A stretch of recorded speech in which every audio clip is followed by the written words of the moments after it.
Hi guys, welcome back. I am Vivek Singhal from tradingwithvivek.com और आज मैं आपके साथ में शेयर करने वाला हूँ 5 ट्रेडिंग रूल्स या फिर 5 ट्रेडिंग मंत्रास जो ट्रेडिंग में हमें अप्लाई करने चाहिए और जो मैंने अपने पापा से सीखे हैं।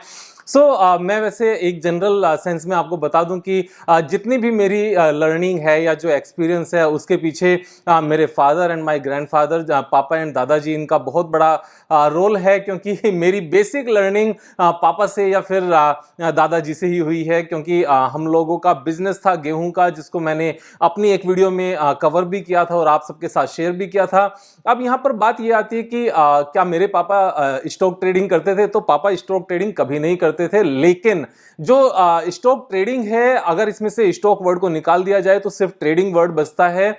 और हम किसी भी चीज की ट्रेडिंग करें, चाहे वो स्टॉक ट्रेडिंग है, चाहे वो फिर कोई पर्टिकुलर शॉप है, चाहे ग्रोसरी शॉप है, या फिर कोई भी अदर बिजनेस है इसी तरह का, चाहे वो रियल एस्टेट में ट्रेडिंग है कि किसी घर को खरीदा फिर उसके बाद बेचा, या इस तरह का सपोज कच्चे तेल की ट्रेडिंग है या फिर स्टील की ट्रेडिंग है, एनी ट्रेडिंग, उसमें बेसिक रूल सेम ही हैं। तो ये 5 रूल्स हैं कौन से, या 5 ट्रेडिंग मंत्राज कौन से हैं, अगर उनको हम अपनी ट्रेडिंग में अच्छे से सक्सेसफुली इंप्लीमेंट कर लें तो बिलीव मी, लाइफ में कभी नुकसान होने का तो सवाल ही पैदा नहीं होता, बल्कि साथ में बहुत अच्छे पैसे लगातार बनेंगे, हर साल बनेंगे। लेकिन जब हम इस बात को कहते हैं कि लगातार बनेंगे, हर साल बनेंगे, तो यहां पर एक चीज का बहुत ध्यान रखने वाली बात है कि मैं हर साल पैसे बनने की बात कर रहा हूं, हर महीने पैसे की बनने की बात नहीं कर रहा हूं, या फिर हर वीक पैसे बनेंगे ये नहीं कह रहा हूं, या फिर एवरी डे पैसे बनेंगे ये नहीं कह रहा हूं। तो हर साल पैसे बनेंगे, दिस इज इंपॉर्टेंट हियर। तो यहां पर वो रूल्स कौन कौन से हैं? सबसे पहला रूल जो मैंने अपने पापा से सीखा, समझा और आज तक उसको इंप्लीमेंट भी किया है, वो ये है कि जो भी पैसा हम ट्रेडिंग में लगाएंगे, अपनी स्टॉक ट्रेडिंग में, वो हमारा अपना पैसा होना चाहिए, वो उधार का पैसा नहीं होना चाहिए। अब जब हम यहां पर उधार के पैसे को लगाने को मना करते हैं तो इसमें क्या क्या चीजें हमारी कवर नहीं होती, या क्या क्या चीजों को हमें इग्नोर करना चाहिए।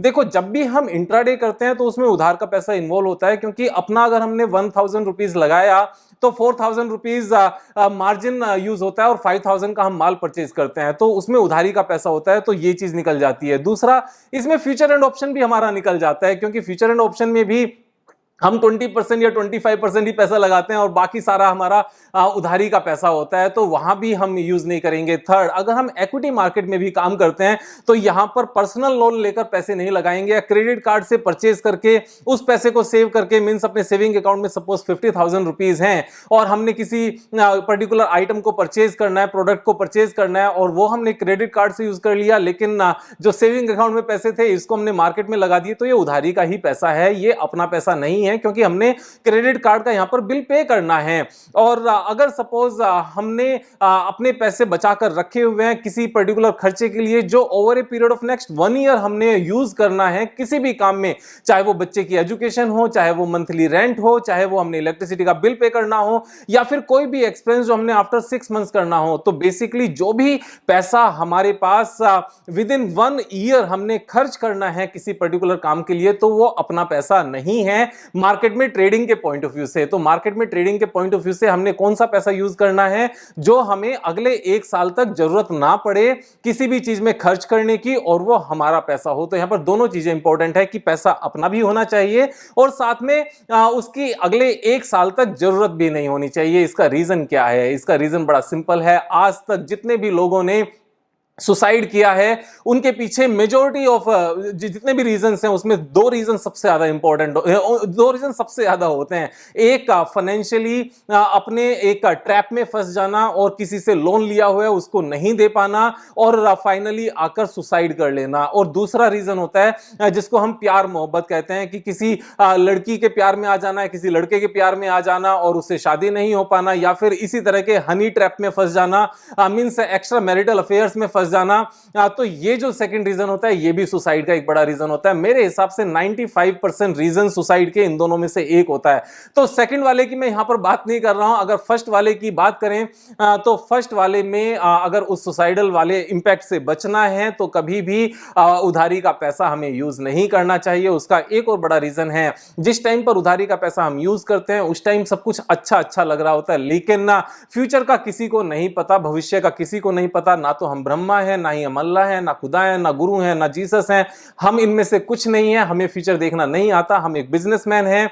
तो बिजनेस में पास्ट एक्सपीरियंस के हिसाब से और एक समझदारी के हिसाब से जब ट्रेड करेंगे तो अपना पैसा ही यूज करना चाहिए जिसकी हमें जरूरत नहीं है नेक्स्ट 12 मंथ्स के लिए। सेकंड पॉइंट आता है, ये तो हमारा पैसा, ये तो हमारा पॉइंट हो गया कि हमें कौन सा पैसा यूज करना चाहिए। सेकंड पॉइंट आता है कि हमें क्या परचेज करना चाहिए। क्या परचेज करने में जो पापा का आज तक कहना रहा है वो ये रहा है कि बेटा अगर बेस्ट क्वालिटी परचेज की जाएगी तो उसको आप लंबे टाइम तक भी होल्ड कर पाओगे, क्योंकि जो बेस्ट क्वालिटी होती है वो ओवरऑल मंदी के टाइम पर नीचे तो आ जाती है, लेकिन जैसे ही मंदी का दौर खत्म होता है वो चीजें वापस से ऊपर आने में सबसे पहला प्रोडक्ट होता है जिसके प्राइसेस वापस से सबसे जल्दी आते हैं। तो जब भी हम परचेज करते थे जो बेस्ट क्वालिटी का गेहूं होता था सिर्फ उसे ही परचेज करते थे, क्योंकि हमारा आड़त का काम था गेहूं का, तो हम बेस्ट क्वालिटी के गेहूं को ही परचेज करते थे। और फिर उसका रीजन बड़ा सिंपल सा यही था कि जो बेकार क्वालिटी होती है अगर उसको थोड़ा सा लंबा पीरियड तक हमने होल्ड करना पड़ गया तो जो बेकार क्वालिटी होती थी वो खराब हो जाता था, उसमें मॉइस्चर लग जाता था। लेकिन जो अच्छी क्वालिटी होती थी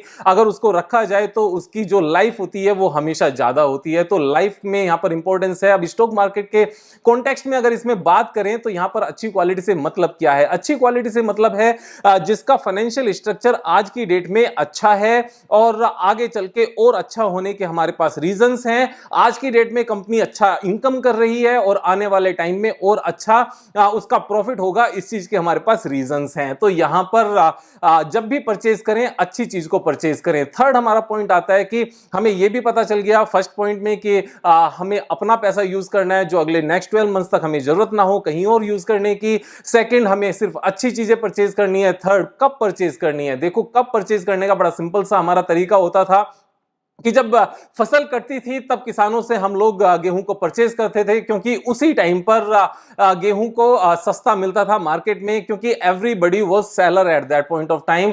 फसल के टाइम पर काफी मींस सप्लाई ओवर सप्लाई आती थी क्योंकि हर किसी को पैसे की जरूरत होती थी। अब सप्लाई के पीछे आप एक चीज समझना, बहुत सारे रीजंस ऐसे होते हैं कि जब चीजें सस्ती हैं और हर किसी को पता है आने वाले टाइम में उसके प्राइसेस बढ़ जाएंगे, लेकिन फिर भी उन चीजों को बेच दिया जाता है सस्ते प्राइस पर। क्यों? क्योंकि जो सेलर है शायद उसको उस टाइम पर पैसे की जरूरत है। और ऑफ कोर्स जो गेहूं वाली ट्रेडिंग थी उसमें ऐसा ही होता था। किसानों ने अपनी फसल काटी, पिछले इतने टाइम से उन्होंने अपने सारे खर्चे किए हुए थे, उस टाइम पर ओवर सप्लाई होती है और इसलिए दाम भी सस्ते होते हैं, लेकिन उस टाइम पर एक जरूरत होती है चीजों को बेचने की। तो स्टॉक मार्केट में भी सेम चीज होती है। जब कभी कोई भी अगर स्टॉक प्राइस नीचे जाता है तो वहां पर इस चीज को हमेशा डाउट में नहीं लेकर आना चाहिए कि अगर stock price means this particular stock अगर ये इतना अच्छा ही है तो इसके प्राइस क्यों गिर रहे हैं विवेक भाई, इसका प्राइस तो बहुत ऊपर चले जाना चाहिए था। देखो प्राइसेस के नीचे आने के बहुत सारे रीजंस हो सकते हैं। जैसे मैं आपको एक का रीजन बताता हूं, जी एंटरटेनमेंट लिमिटेड का। जी एंटरटेनमेंट लिमिटेड अपने आप में इंडिया की सबसे बड़ी मीडिया कंपनी है जो टेलीविजन के जिसके चैनल्स हैं और अक्रॉस द वर्ल्ड है, 170 कंट्रीज में उनका चैनल चलता है। तो ये छोटी बात नहीं है, ये बहुत बड़ी बात है। मींस पूरे वर्ल्ड में उनके चैनल चलते हैं और लेकिन फिर भी लास्ट 14 इयर्स के प्राइसेस पर आज की डेट में ट्रेड कर रही है। उसके रीजन क्या है? उसके रीजन है जो इसके ओनर थे सुभाष चंद्रा जी, उनका फाइनेंशियल स्ट्रक्चर खराब हो गया और उन्होंने इस कंपनी के शेयर्स को गिरवी रखा हुआ था, प्लेज किया हुआ था बैंकर्स के पास, और वो बैंकर्स को अपना पैसा नहीं दे पाए जो उन्होंने लोन लिया था। उसके चलते क्या हुआ, बैंक्स ने अपने उस लोन की रिकवरी के लिए मार्केट में इन शेयर्स को सेल कर दिया। और क्योंकि उन्होंने अपनी रिकवरी करनी थी तो उन्होंने ये नहीं देखना था कि ये शेयर प्राइस इस टाइम पर सस्ता है या महंगा है। तो यहां पर जब भी मार्केट में सेल ऑफ आता है, जब भी सेलिंग प्रेशर आता है, तो उसके पीछे जरूरी नहीं होता कि वो चीज खराब ही हो। और इसी तरीके से जब कोई चीज लगातार ऊपर जाती है तो उसके पीछे भी ये चीज जरूरी नहीं होती कि उसकी क्वालिटी अच्छी ही हो। तो अच्छी क्वालिटी भी ऊपर जा सकती है, बेकार क्वालिटी की चीजें भी नीचे आ सकती है, क्योंकि सेल करने के यहां पर और भी बहुत सारे रीजंस हो सकते हैं। तो यहां पर यह चीज बहुत इंपॉर्टेंट है कि जब भी मार्केट में सेल ऑफ आए तभी परचेज किया जाए। अब ये पॉइंट आता है विवेक भाई, मार्केट में इस पर्टिकुलर स्टॉक में सेल ऑफ है, मींस बहुत ज्यादा सेलिंग प्रेशर है, इस चीज का पता कैसे चले? तो इस चीज का पता करने के लिए बहुत सारे टेक्निकल इंडिकेटर्स हैं, बहुत सारी टेक्निकल स्ट्रेटजीज हैं जो मैं अपनी पर्सनलाइज क्लासेस में भी सिखाता हूं, और मैं यहां पर भी जितनी बार भी स्टॉक को एनालाइज करता हूं तब भी मैं टेक्निकल एनालिसिस में उन सब चीजों को कवर करता हूं। तो वो सारी चीजें यहां पर सीखनी है तो यहां पर भी सीख सकते हैं, और अगर मेरी पर्सनलाइज क्लासेस में सीखनी है तो वहां भी सीख सकते हैं। उसके लिए डिस्क्रिप्शन बॉक्स में भी मेरा नंबर लिखा हुआ है, वहां पर ईमेल आईडी भी है। कोशिश की जाती है कि जितने भी मैसेज आए सबको रिप्लाई हो। अगर व्हाट्सएप पर रिप्लाई नहीं हो पाता है तो आप कॉल कर लो, उसके ऊपर एक बार में रिप्लाई नहीं होता है 2 बार भी कॉल कर सकते हैं, उसमें कोई ऐसी दिक्कत वाली बात नहीं है। तो चीजें सीखने से मतलब है। तो यहां पर जब हम स्टॉक मार्केट के टर्म्स में यही बात कर रहे हैं तो ट्रेडिंग का वो चाहे गेहूं की ट्रेडिंग है चाहे वो हमारी स्टॉक मार्केट की ट्रेडिंग है, इस कॉन्सेप्ट में कोई भी डिफरेंस नहीं है।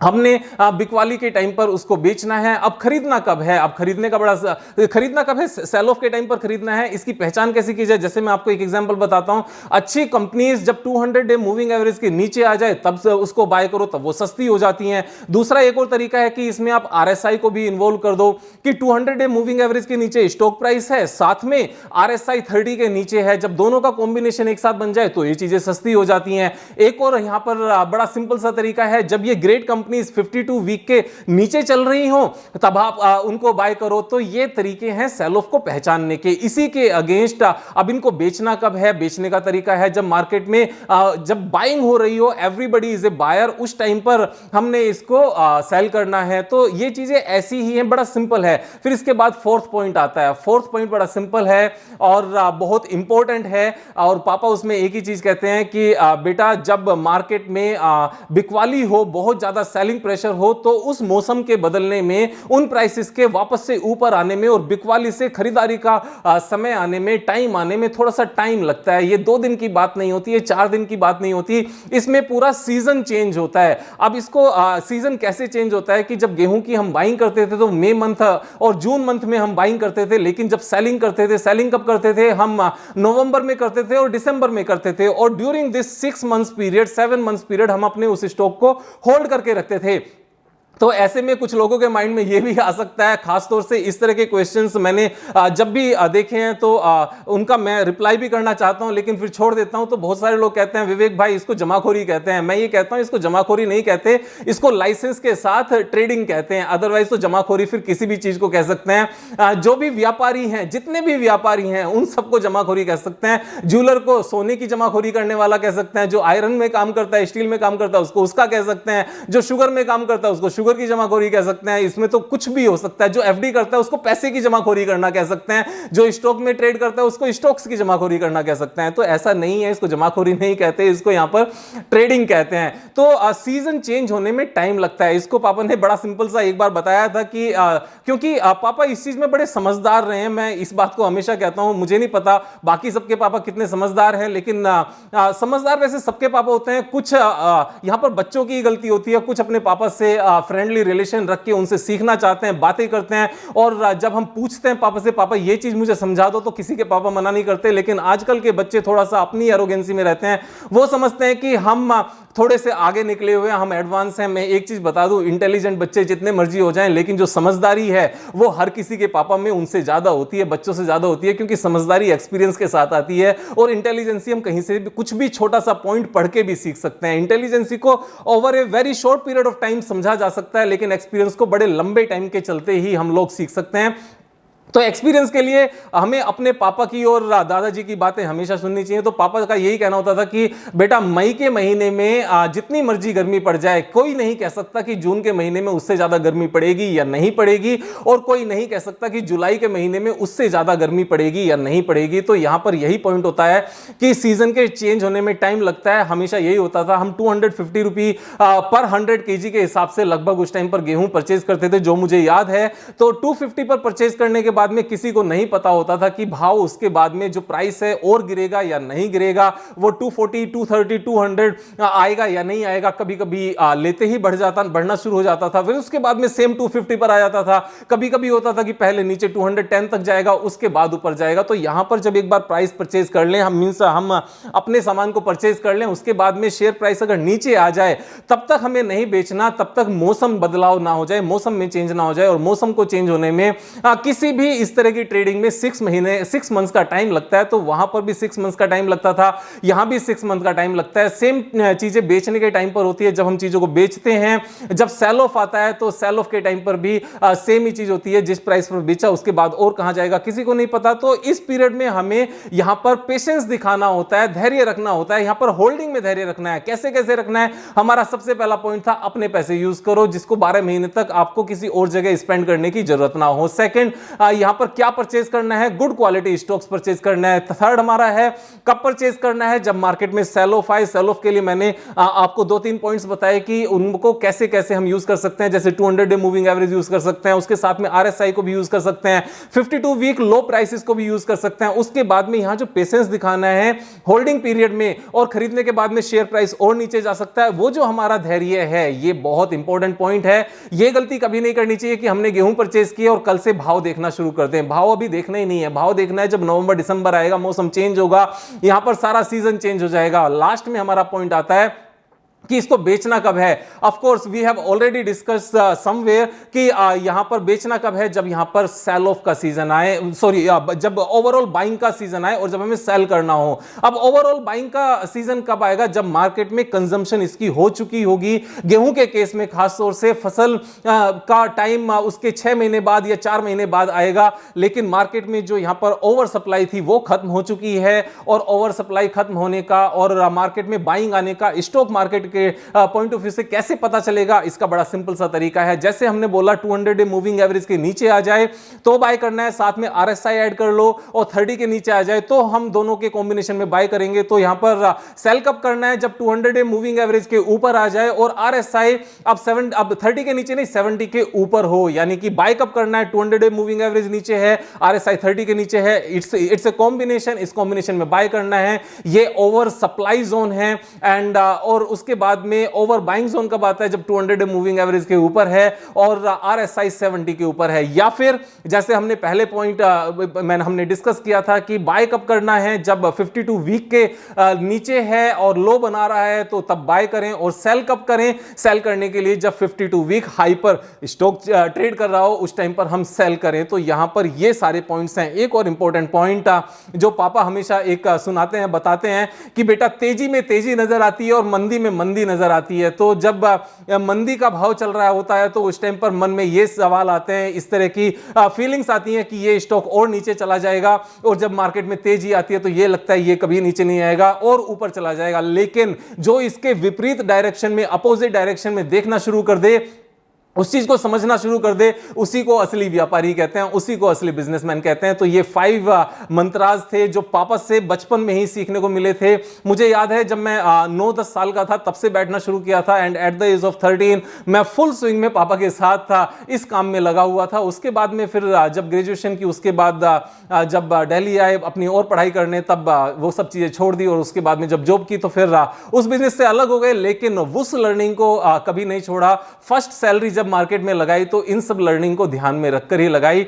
मेरी सैलरी जो मुझे फर्स्ट सैलरी मिली थी वो सब कुछ काटने के बाद में 8500 के आसपास थी, लेकिन मार्केट में कितने लगे थे फर्स्ट सैलरी से? सिर्फ 3500, क्योंकि 5000 का ओवरऑल खर्च था रहने का, खाने पीने का, तो सिर्फ उसी पैसे को लगाया था जिस पैसे को अगले 1 साल तक जरूरत नहीं थी। तो यहां पर समझदारी दिखानी है, बिजनेसमैन बनना है। और जब हम इन सारे 5 कॉन्सेप्ट को यूज करके मार्केट में, शेयर मार्केट में ट्रेडिंग करते हैं, तो जैसे लाइफ टाइम पापा ने और दादाजी ने गेहूं की ट्रेडिंग की, उसी तरीके से उन्होंने कभी किसी दूसरी चीज को टच ही नहीं किया। लगातार हर साल वहां पर 30-40% का गेन होता था, इवन समटाइम्स 50% का भी होता था। सेम तरीका मार्केट में भी होता है, 30-40-50% का गेन हमेशा होता है। अगर हम इन 4-5 चीजों को, जो 5 रूल्स हैं, इनको एज इट इज फॉलो करें। और इनको फॉलो करने के लिए जो सबसे इंपॉर्टेंट पॉइंट आता है उसको कहते हैं मेडिटेशन। जब हम मेडिटेशन करते हैं, ईश्वर का ध्यान लगाते हैं, योग करते हैं, उस टाइम पर हमारा माइंड कंट्रोल रहता है और हम अपनी पांचों इंद्रियों के ऊपर अच्छे से कंट्रोल करने में थोड़े से सक्षम होते हैं। मींस 100% कंट्रोल हम नहीं कर सकते, लेकिन हमारा माइंड स्टेबल होता है। ईश्वरीय ताकत जब तक साथ नहीं होती तब तक बिजनेस में कभी अच्छे मुनाफे नहीं होते, अच्छे प्रॉफिट नहीं आते। तो यहां पर इन पांचों रूल के साथ में ईश्वर की आराधना करना और मेडिटेशन करना और बड़ों का आशीर्वाद लेना, बड़ों का कहना मानना, उनको बड़ा समझना, उनके एक्सपीरियंस से इस जिंदगी में आगे बढ़ना, ये सारी इंपॉर्टेंट पॉइंट्स हैं। तो मेरी तरफ से आज की वीडियो में इतना ही था। अगर सब्सक्राइब नहीं किया चैनल को तो सब्सक्राइब कर लेना। कल फिर मिलेंगे एक नई वीडियो के साथ। तब तक मजे करो यार। Thank you so much. Have a nice day.